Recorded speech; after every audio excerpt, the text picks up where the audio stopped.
how did you get into that? Well, I found one store. It was in Costa Mesa on the corner of Bristol and Warner. It was Music Plus, and we went there, and I went in there, and it was heaven. And they had the 12-inch vinyl, just a giant row of it, of just everything I picked out was great. It was like an amazing shopping experience. My mom was like, "Yeah, you got to put at least 75% of that back." And so, but I went home, and it was life changing, and I just listened to it over and over and over. And I mean, this was way before Eminem. This was way before Vanilla Ice. This was way like I was such an outcast and a weirdo in my school, and but it did not deter me whatsoever. I was like, this is me. Yeah. And so I became a DJ. I would make mixtapes once it started to catch on a little bit, and I'd sell tapes at school, and then started to do some of like the school pep rallies as far as DJ. I think I got to DJ one or two of the dances, and then I got into nightclubs as an 18-year-old DJ, and then I started making records. While I was DJing, I'd bring my drum machine in, and I'd mix my records with the drum machine, so I have them both going, and then all of a sudden I was a huge hit.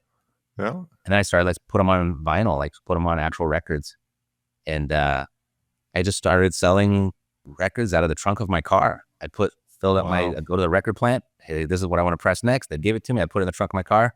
And you're from Southern California, so you might understand what this route looked like. But I'd start in Irvine, and I'd make my way up north, all the way up PCH, hit all the way through San Francisco and Oakland. Holy moly. Stopping at all these different record stores. And I'd come back down through the Inland Empire, through San Bernardino and Riverside. Yeah. And then hit all the way to San Diego, and then come all the way back up. And that was my route for a week. And all I was doing was I was putting all these records in all of these stores on consignment.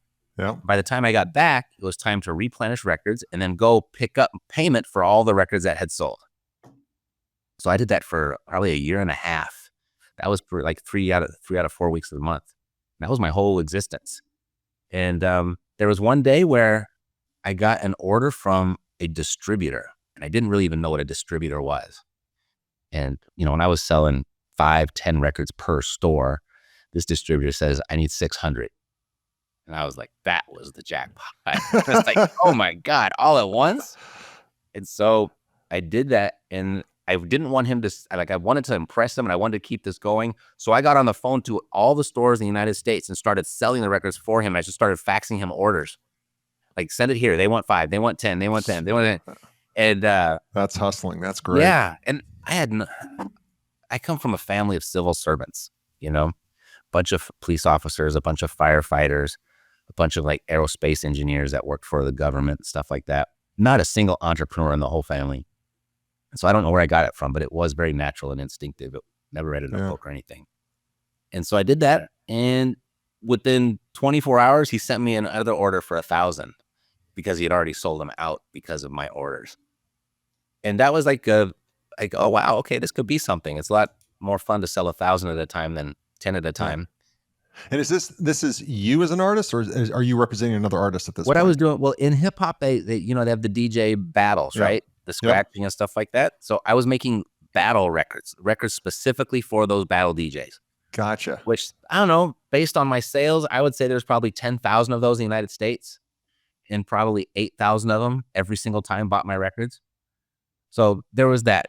And then there's one day I got a call from EMI, major label distributor, and said, hey, we hear what you're doing. We'd love to sign you. And I got a big, I think it was 22, 23.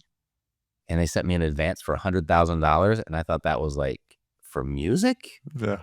Oh my God, advance. So that did really well. And, I did that for several years.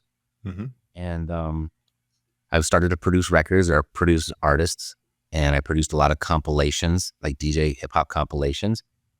And then this thing called the digital download that you alluded to came along. Yeah. Did you see that coming? Because I mean, it's a case study. It's a Harvard Business Review case study for the executives kind of turning a blind eye to it. No, that'll go away, and just losing it. What, Roger? What did it feel like being in that? I was out of business before I knew what was happening. Wow. It was like that because, because we were like independent hip hop. We weren't like, this was kind of the rise of like NWA and the gangster rap and everything, right? That wasn't what we were doing at all. We were very much independent type music. And rock has its version of that. Dance Mhm. music has its version of that. And of course we had our version of that. And that audience that embraced that independent artist, they embraced the digital download first. They were way ahead of the curve. Yeah. Right. So I say within 6 months, we were completely out of business. I remember there was a moment in time where we would sell records. Every time we pressed a record, we'd press maybe 50, 60,000 of them, and they would just go out globally. Yeah. They would just go out. And, then we'd get small little reorders along the way. But we did that for so long, and we could just always count on a nice big check every time we did a shipment. Yeah. And there was one day where we had a truck backed up to our office and had a giant pallet of records. There were returns. Wow. And then like the next day we got another giant pallet. Like, where are all these coming from? So what was happening is the sales inside of the store had stopped so suddenly for that type of music that all of the record stores globally were sending all of the records back that they hadn't sold and then asking to use that as credit to buy the new ones.